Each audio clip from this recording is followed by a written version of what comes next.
And so what I'm talking about here is what you're going to see with a lot of these second first round picks. And so we could have talked about it here with the Texans and with the Eagles coming up, but basically you're going to hear people say, "Oh, they have a second first round pick. Why not just use it on Anthony Richardson? That way you have a quarterback to work on while Jared Goff is still running the show, and you happen to have a second first round pick. Why not just use it on something that you don't need with quarterback Anthony Richardson, and then you have the rest of the draft to draft everything else." Are you sure about that?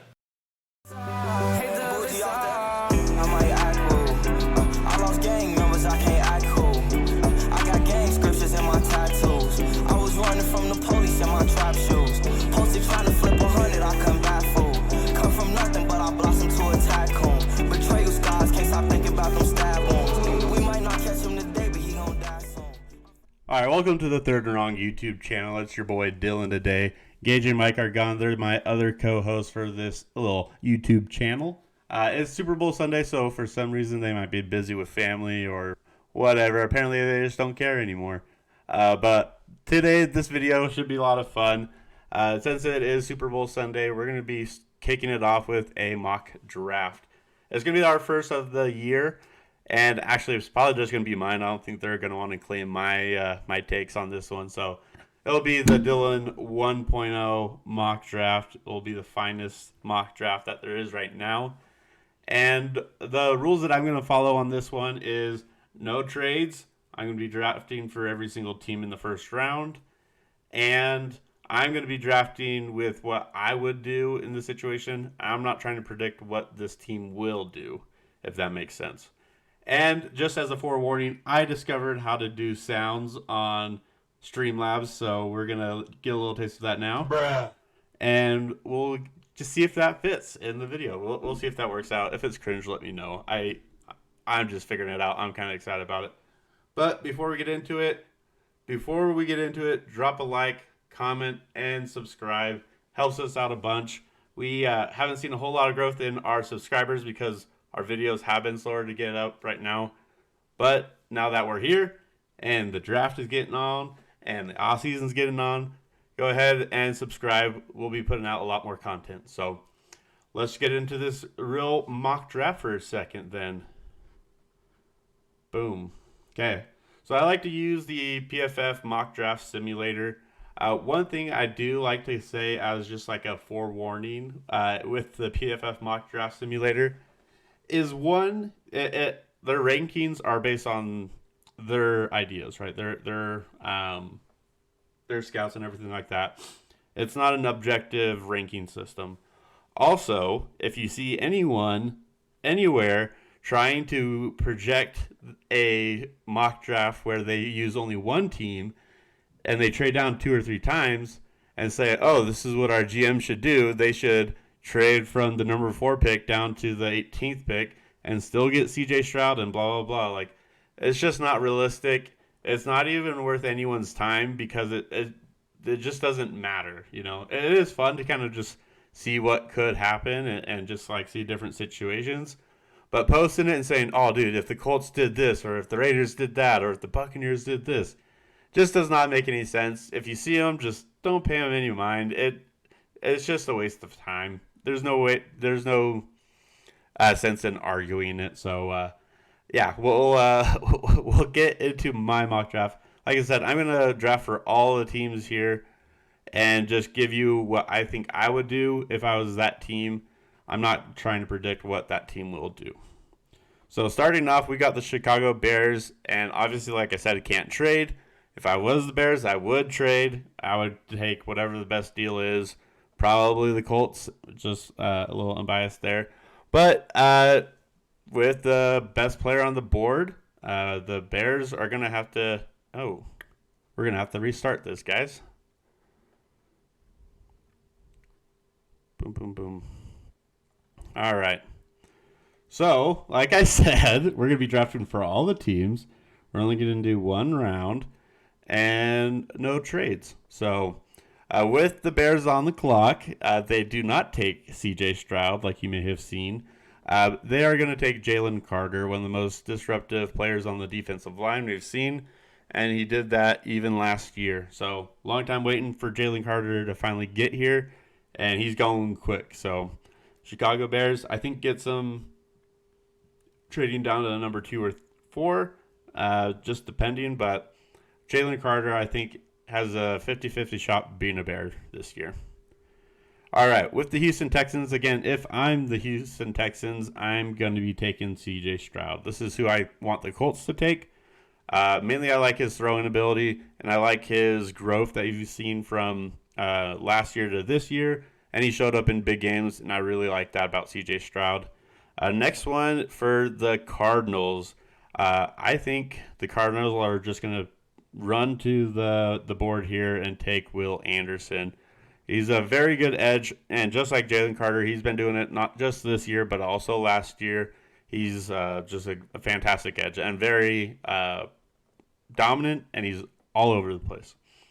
So with the Colts here, I think one thing that you might see me say or hear me say a lot this offseason is about Bryce Young.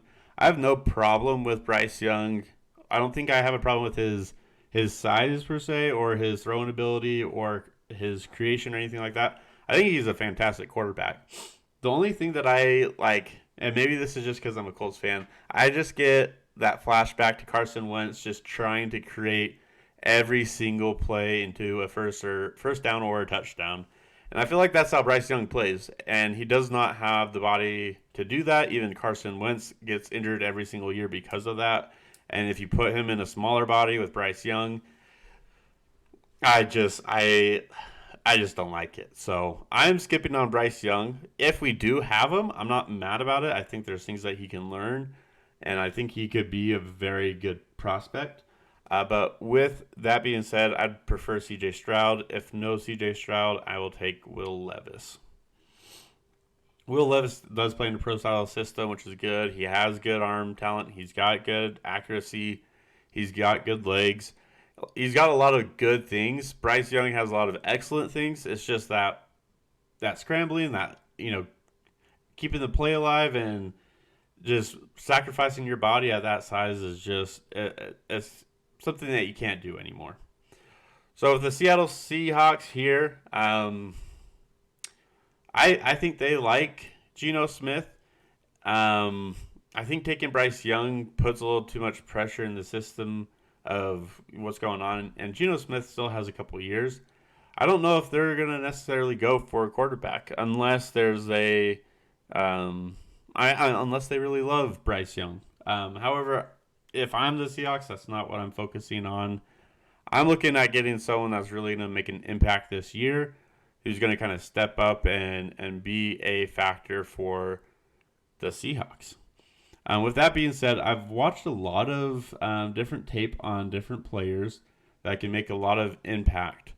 And the one that just is so interesting to me, I like Tyree Wilson a lot. I think he's more of that prime edge. Brian Breesy is very interesting. He might go here soon, but I think taking an edge is a little bit more projectable. I like Tyree Wilson a lot, so we'll take him there. All right. Detroit Lions, I think this is where we get Brian Breesy. I think he's just an animal. He just disrupts. He's quick. He's got good hands. He's got a good jump off, and he's just massive. So I think Brian Breesy lands with the Lions, number 6 overall. All right, if you're the Raiders, I think it's pretty easy to say if Bryce Young is here, they're slamming the hands on the table and saying we won the draft. I think they take Bryce Young. I would take him if I'm the Raiders, and this is how the board is falling. I don't think it's bad at all. All right, Atlanta Falcons here. They have a lot of needs. I wouldn't say wide receiver is their biggest need. They have 2 pass-catching weapons. They got a good running back. I don't think that's necessarily their biggest needs. Quarterback, you can kind of let Ritter develop more. I don't think he's bad. I just think he needs more time to develop. We'll see how that goes. It's a little too early to go and swing on a quarterback when you already have a young quarterback and you just have needs everywhere else. So if I'm the Falcons, I'm kind of ignoring the quarterback situation. I just don't think it's worth it when 3 quarterbacks have already gone and 4 and 5 are kind of kind of hard to project, and I wouldn't say they're necessarily better than Ritter. But let's go here. Linebacker, that is just too early for linebacker. Edge is a good position to fill. I think you'll notice I haven't mentioned Myles Murphy's name. I think he's good. I don't think he's an edge. I think he's a defensive end. And that makes a big difference because an edge I view as someone that's going to be on the wide nine, or someone that's just going to always come from the edge, always try to beat the tackle on the offensive line, right? I think Myles Murphy is going to fit a lot better as a defensive end, so I don't think I necessarily want him there yet. Lucas Van Ness is great. Don't have really any issues there. If Nolan Smith was not injured, I would definitely go with Nolan Smith. But that torn pec is kind of tough to overlook right now. But let's see here. If we got top 10 talent, just waiting. I would say offensive line, but they are pretty set there. Wide receiver still is a possibility, I guess. Quentin Johnson, that's just a big room. Let's go.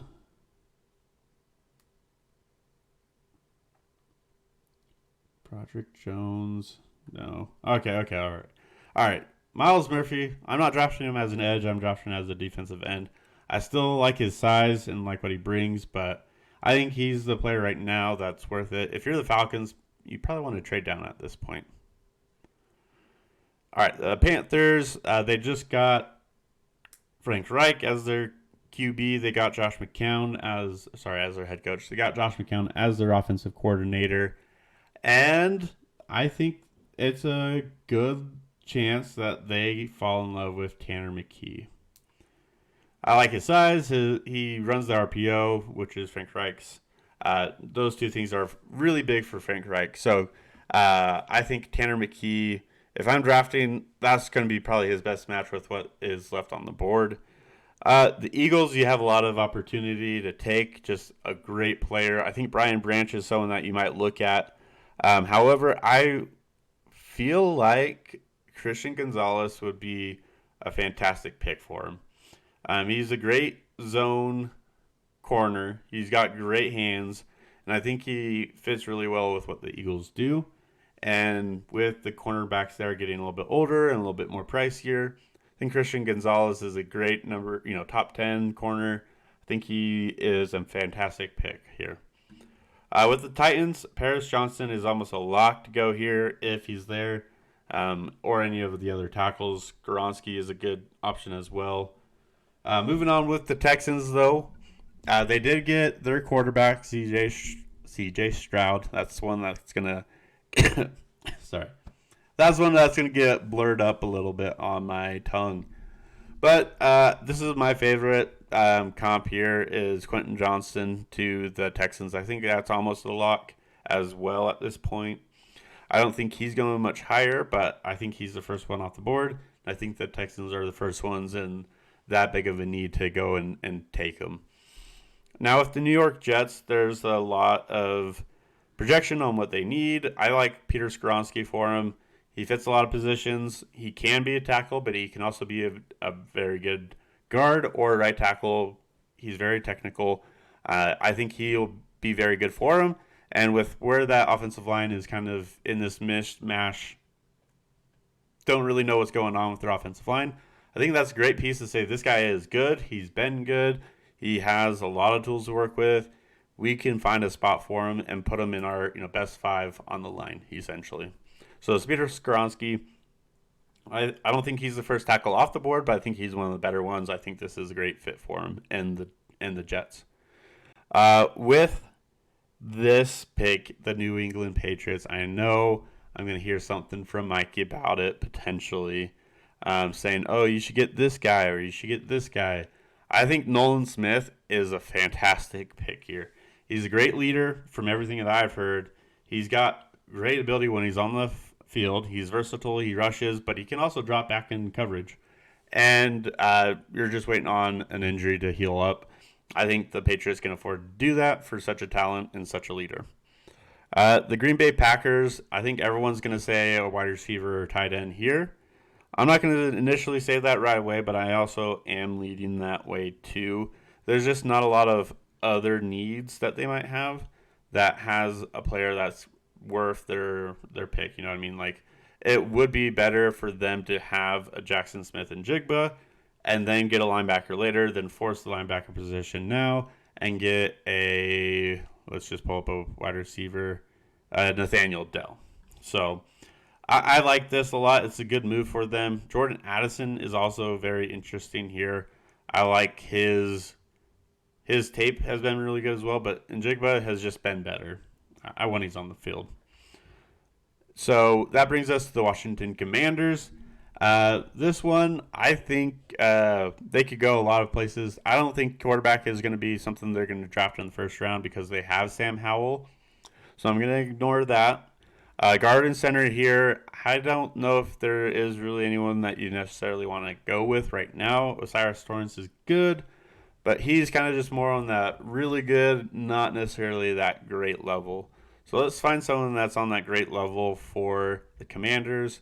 And if you're going with that, best player available is Brian Branch. He's a safety. He's going to play a lot of slot, kind of that nickel linebacker almost. I like Brian Branch a lot. Great tackler. He's very smart. He's always in the right place. So Brian Branch is going to the Commanders. All right, next one coming up here. We got the Steelers. I think tackle is almost a sure thing here, unless they really love someone else. But I think a tackle is pretty certain here. I like Broderick Jones a little bit more than Anton Harrison right now. All right, Lions are back on the board, and this is where I'm going to stop and kind of give you a little preview for another video that we're going to do here in a little bit. That video is going to be what I call draft or offseason fallacies. And it's basically things that people just say without really understanding what they're saying because they just hear everyone say it, if that makes sense. And so what I'm talking about here is what you're going to see with a lot of these second, first round picks. And so we could have talked about it here with the Texans and with the Eagles coming up. But basically, you're going to hear people say, oh, they have a second first round pick. Why not just use it on Anthony Richardson? That way you have a quarterback to work on while Jared Goff is still running the show. And you happen to have a second first round pick. Why not just use it on something that you don't need with quarterback Anthony Richardson, and then you have the rest of the draft to draft everything else. And people say that with running backs as well. So Bijan Robinson is going to be talked about for the Eagles in the first round and everything. And the same point there with Bijan Robinson is the Eagles, yeah, it would be great for them to have him, but they can also fill that position with something that is worth that draft capital, and then still get a running back that is going to produce in their system of 4 or 5 running backs and be a lot better off that way. So a lot of people are going to talk about a quarterback here. I think it is a possibility. I don't think it's something that they have to do. But let's get them something that they will appreciate in Detroit. And that is going to be a cornerback, Devon Witherspoon. Just adding into that core there, I think they got a lot of good people there. And adding Devon Witherspoon is going to just add that factor. So he's a really good corner. He hits pretty dang hard. With the Buccaneers, this is where I really like Anthony Richardson. Is they have Kyle Trask right now. I think they will also add another veteran quarterback just through whatever process happens. And Richardson's from Florida. I'm sure he'll do great there. I really like that one.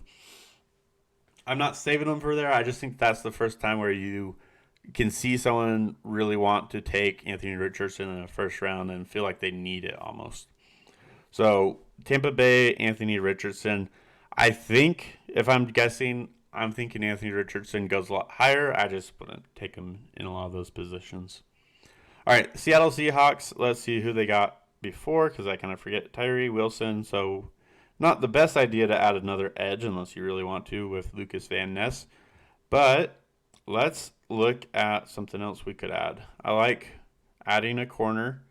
They do have a great young corner in Tariq Woolen. But let's add something else. Let's see what we can do here. Trenton Simpson is very interesting because he is a very smart, very fast, and very involved linebacker. Linebacker is just not on the high priority right now. It seems like they need a guard or a center. We could do that, but let's just find someone on the defensive line to just add more in there.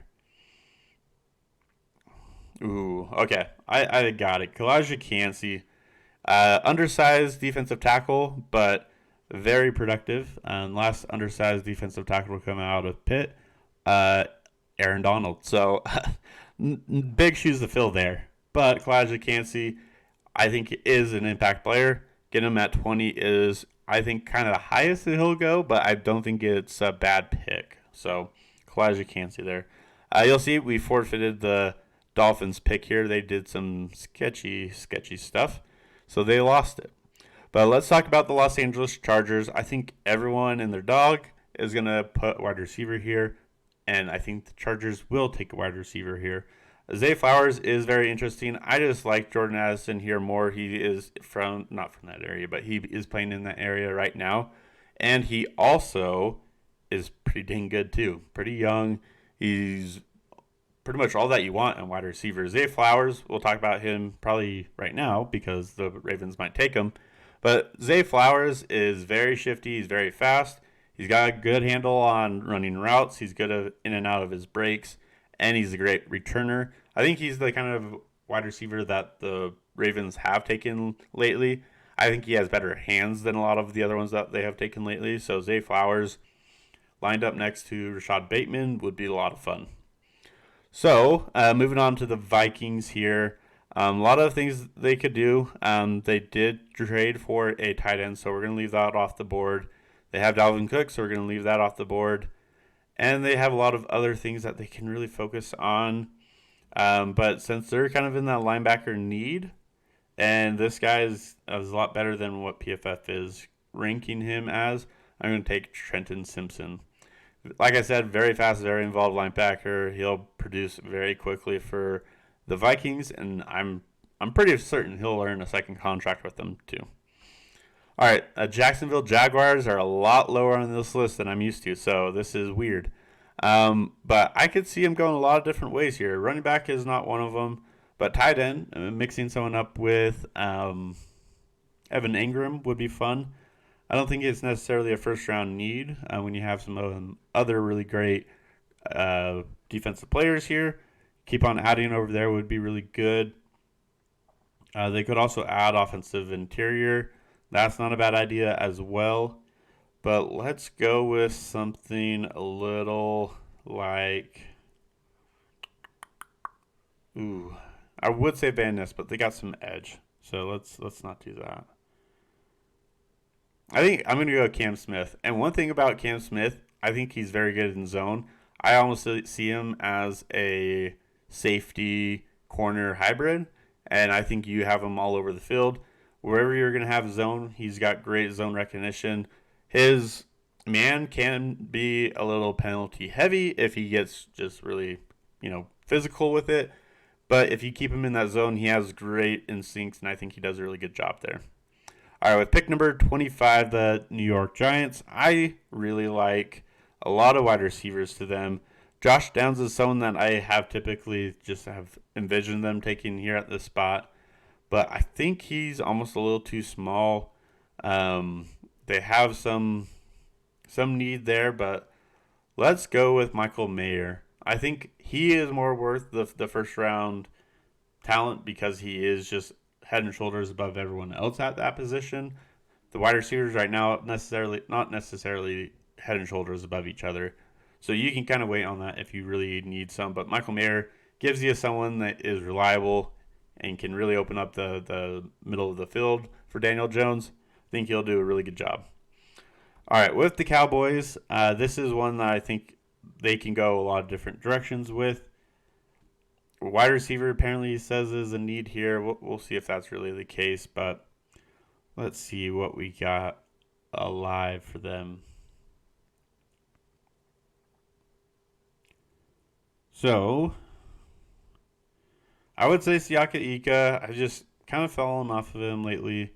Let's give him just someone that I feel like has a great body, great physicality at the position, and some good production, Joey Porter Jr. All right. This is where I like Lucas Van Ness. I think he fits really good with that edge position. Kind of a need, kind of a let's just bolster it more and more. I like Lucas Van Ness a lot to the Bills. All right, the Bengals, Cincinnati Bengals. I think you can almost chalk up a tackle or a guard if one is left here. Anton Harrison isn't bad. I would say he's probably the more likely pick for me there. All right, and then the New Orleans Saints picked up a first-round pick by trading away Sean Payton to the Broncos. And they have quite a few needs, to be honest. Quarterback, I think they're going to fill with Derek Carr. I'm going to kind of count on that part. But let's just add some people here that might do really good for them. I think Eli Ricks is a good option, but I think Kelee Ringo just has a little bit more prospect behind him rather than his current play. I really like Kelee Ringo. I think he can continue to develop, and they have a good defense there and a lot of players to learn from. So I think Kelee Ringo with his athleticism puts that over the edge for me. And depending on how today ends, pick 30 and 31 might change. I don't think that it's going to really affect too much for each team. But if we're going to go and just add some people, I like B.J. Ojulari for the Chiefs. He's a very good edge from the LSU. He doesn't necessarily win every single time, but he has a great size. He has good bend. I think he can produce and develop into a really good edge. And then the Eagles. This is assuming the Eagles win and they get to pick whoever they want. Earlier in the draft, they got their corner in Christian Gonzalez. And so they might look to add some positions that are getting a little bit older. With that being like offensive tackles getting a little bit older. So if there was a great tackle, that might be a good one there. But it doesn't seem like there is one. So let's see. Love to add another wide receiver or tight end. That's just fun to do. But I don't think that's the best thing to do for him. I think Will McDonald kind of earns a spot here. Another round in the chamber, essentially. I would love to add cornerback here and maybe even a safety, but I feel like Antonio is more of a slot in the NFL. Not necessarily a need right now. So I'll take Will McDonald. A little bit of an embarrassment of riches there, but Will McDonald. So, give me your thoughts here on this first draft here. Also, you could select a great offer from PFF if you want. But just go over real quick, see who your team got drafted from my mock draft. Tell me where I'm wrong. Tell me what I did wrong. I definitely appreciate it. Like I said, this is the beginning. This is the clean slate mock draft 1.0. And if you're looking here and saying, oh, the Seahawks do not need a defensive tackle because of XYZ, let me know if that's what the comments are for. If you are thinking the Patriots have to go wide receiver here, let me know. That's what this is for. But if you've stuck around to the end of this video, that means you like this kind of content. You like listening to me for some reason. So you got to drop a like. You got to, drop that comment like we talked about and subscribe. Gives us more views later on. And it gives you the content when we drop them in the off season. Other than that, have a good day. Peace.